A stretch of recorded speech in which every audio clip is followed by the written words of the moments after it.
When you hear the word vigil, you might picture candles, balloons, pictures of a fallen loved one, people in mourning.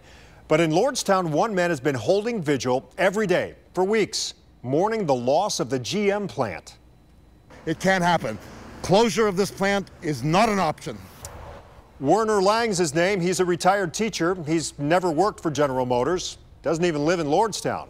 But he's been showing his support for the workers there since GM announced it wouldn't make any more cars starting this spring right here. Today, he finally got some company.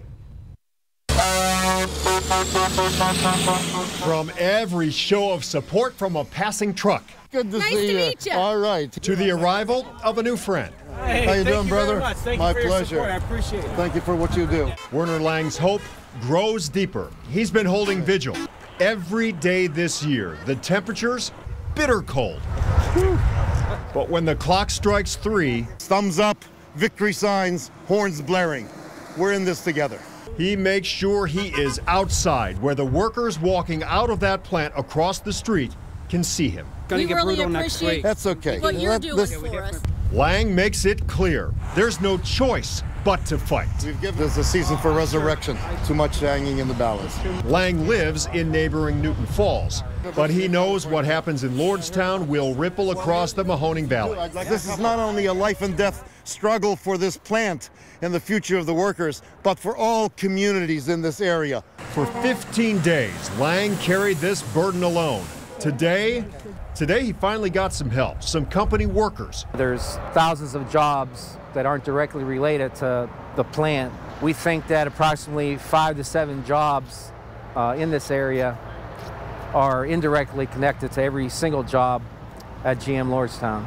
Tim O'Hara, the vice president of UAW 1112, he says the devastation of this community has already begun. We're losing a lot of good people. They're already transferring to other plants.